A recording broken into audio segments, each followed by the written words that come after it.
Welcome to Smoke and Mirrors Podcast. You'll know the saying, we are here for a reason, not just a season. You know what it is, and we're here, and we got a very special guest today. But before we get to the guest, we're going to go around the room and let everybody introduce themselves so everybody know who it is, who watching.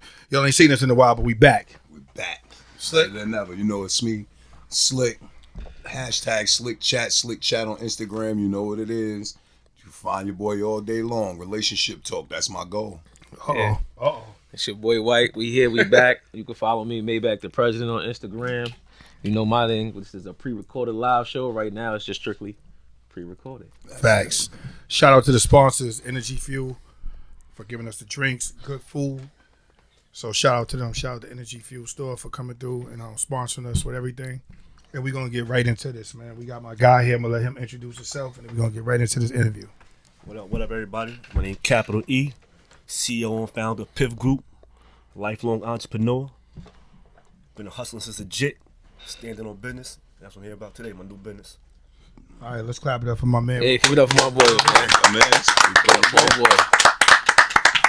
All right, so I'm going to start off the question with this. I'm going to just say, could you just tell us a little bit about yourself for the people that's out there watching? Like, just tell us a little about yourself. Like I said, my name's Capital E, you know what I mean? Mm-hmm. Lifelong resident, Queens and Long Island, born and raised between the two, you know what I mean?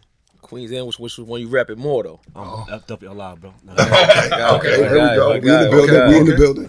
We made it. 516, but let's not forget, I got a heavy dose. We made South it. Jamaica, Fall Rock America, too. Okay. Shout out to the guys, you know what I mean? But it's definitely big 516, Facts. I'm with you on that. So you said, hold on. You said here a lifelong entrepreneur. So question. I want to know, like, my first question. When is the first, like, when did you get your first taste of entrepreneurship? At what age? And what prompted you to go that route? Good question. I got it honestly by blood. My mom's and my dad both were entrepreneurs. I've had one job in my life, and that was parole. I'm 44 years old. I've always, got my own money because I believe that every household, especially every black family, should have their home-based business. My mom preached that since a little kid. Facts. You know what I mean?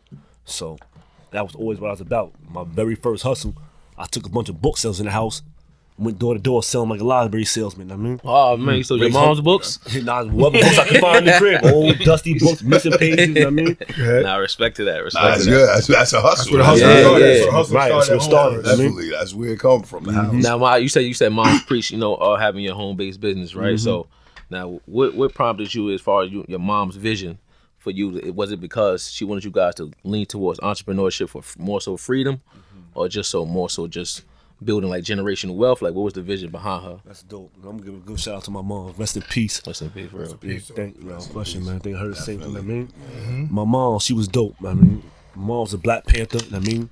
Raised 3 black boys in the 70s and 80s. My pops was a hustler. Street hustler, was a DJ. One of the sharpest dudes I ever met. Not to say that if you know my pops. He around like the old lines. He was one of them guys. Jack of all trades, master of none.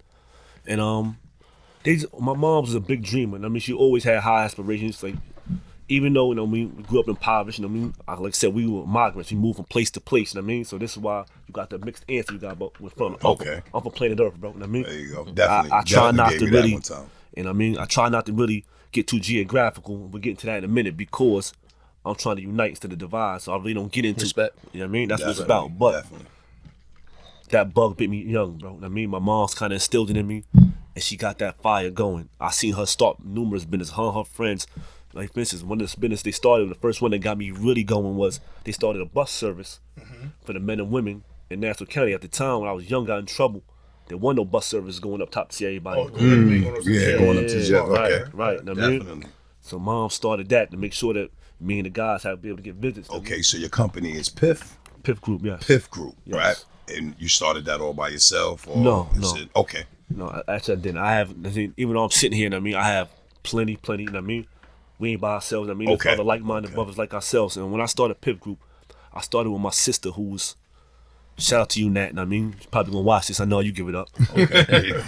So, my sister, man, she's dope, Right. That was a shout out, like, if I don't get a shout out, it might get ugly later. Oh, let's just know I'm thinking about it. Sis, make sure you hit the subscribe button. Definitely hit the subscribe button. She was polished where I was not.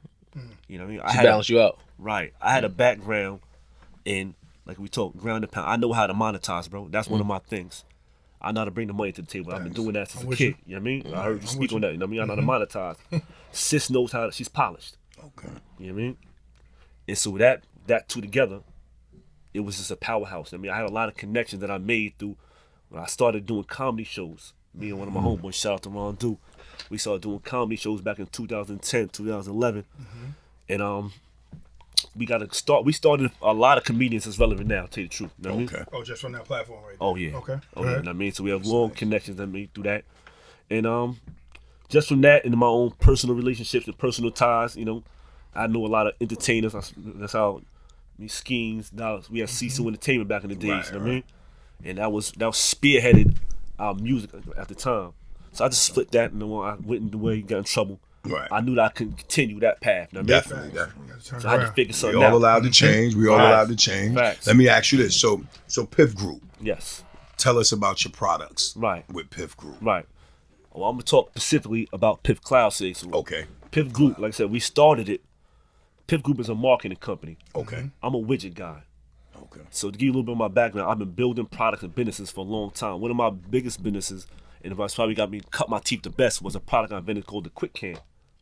I invented a self-changing trash can that when you take the one bag out when it's filled, the next one comes out like a tissue box. Yeah. So I got a patent on it, and just the support and the love that I got for just trying was amazing. Nice. I had so many black businessmen and women that latched on because I was a young man doing this. I'm walking around New York City with a suit on and a garbage can. People thought I was crazy, but they respected my hustle. Definitely. You can't do nothing but respect that. That took me to Major League Baseball. You know what I mean? I got in with Major League Baseball division. I got in with Major League Soccer division. I got in with the NFL. I was part of the Super Bowl host committee when they did it down here in New Jersey. It just took me to some amazing places and cut my teeth in business as far as industry.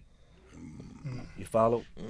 And that's where it all started. Right. So how did that work out from you? From going from like with the trash can. Right. Did that teach you the business, or that? Oh yeah, nah. What it definitely did was teach me the business line. I mean, what it did was I paid for my education. Nice. You follow? I got you. I paid for my education. I got whooped everywhere you can whoop a man. You know what I mean? Beat me like Toby, man. It happens. Beat me like Toby, man. It happens. But it also makes you smarter. Oh yeah, no. So that's it. So that's definitely Right. something that It wasn't a loss. It was a lesson. Facts. Okay, that's something to build on. So as far as because we're gonna get into this, but as far as you talking about with the garbage can, how far did it go? That's what I want to ask you. Like, how far? Did Well, the end result was, Lowe's. They put me on an e-commerce site. We started doing well. Nice. We started getting maneuvered, and they cold hijacked us. Even with the patent? You know, at that time, see, the patents is tricky. Shout out to Henry Satone. You know I'm coming back to see you soon, Henry. You understand this. When it comes to patent, there's two different, I don't know if you understand or not, but there's two different kind of patents. Utility patent and design patent. A lot of us, when we get patents, they're usually based on design, based on the way it looks, not based on the functionality. Utility patents are based on functionality.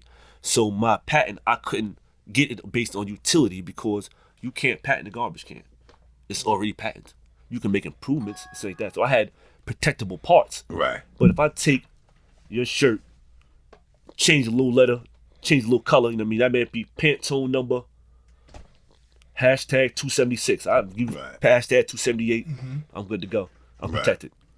It's called trade dress. You have to be able to. These people have big lawyers. I mean, Yeah, definitely. Right. Yeah, once you get to the money game, you Right. can't play with that. Yes, Nah, sir. not at all. You know what I mean? Well, tell me this. What was your? All right, so that was your first. Yes. That was your first. Yes. Right. Product. What was your second? Well, let me. You know what? Before you tell me what was your second, tell me about your second, because the question I was gonna ask next was gonna be your most Successful? successful Okay, product. good. But All right, so my second product was a product called the Tablet. It was TAB-IT. The Tablet was an actual tablet that we built into a stroller. This is pre-iPads. This is pre everybody running around with tablets. So what I wanted to do was, at the time my wife was pregnant, a lot of my products come from self-inspiration, things that make life easier. That's what it's about for me, you know what I mean? Definitely. If you don't solve a problem, see, the garbage can wasn't a big enough problem. Nobody cares about their trash. The people who care about their trash, the people got to take it out. I built that for large arenas and districts. That's why I told you I went to Major League Baseball. Right. Because the people that have to change that trash is huge liability on their backs, it's time, so on and so forth. So I was trying to solve a problem that wasn't big enough to be solved. Right. So I think I'll take it to the next best thing. I went to the tab, I went to the strollers. My wife was pregnant. I know these strollers are a big thing at the time. I told you I had one job in my life. And I worked in a school. And it was one of the craziest experiences I had in my life, man. The job, the actual job. Yeah, the actual job, man. He said that job. It's crazy, man. I'm a janitor. My bro would tell you, I'm driving a 600. I'm driving a 550 to work every day. You know what I mean? My check was for parole. Oh, you just had to get a job just because you was on parole. I get what you're saying. Oh, just for the pay, Yeah, the I mean, paycheck to show them that you're working. Yeah, definitely. Yeah, I mean, it was like, I Definitely. enjoyed it. Yeah. I had a great time. Yeah, but it wasn't. It what you definitely. No. You can't be driving a 550 and that check definitely ain't gonna measure up. It don't look They the ain't same. put no gas in I my know tank, too. you know what I mean? Right. After you fill up, that check done. Yeah, that check done. Done. So that wasn't the answer, you know what I mean? Nah, definitely. So I when I get say that anything, like real talk, my bro would tell you, I'm going to work 8 hours a day, leaving right out, jumping on a plane, flying all over the country, handling my business, coming back in enough time. I'm flying to Chicago, coming back in the time to get to work. Work in the morning. You know what I mean? Changing in the bathroom, doing what I gotta do. Yeah, It's different. Nah, that's right. That's the hustle. That's the hustle. That's the hustle. But that's also mean you was determined. And that plays a bigger part. You determined. You didn't want to work at that job. You don't see yourself staying there because a lot of people got big dreams, and sometimes the job slows you down. Even though you know you need the money, it kind of stagnates your dreams. You know what I mean? Because you're working, you kind of forget what the goal is. Because now you get caught up in, you got to take care of your family. You call it life, right? You call it But life. you really got an idea that could pop, and you putting more time into building somebody else's dream.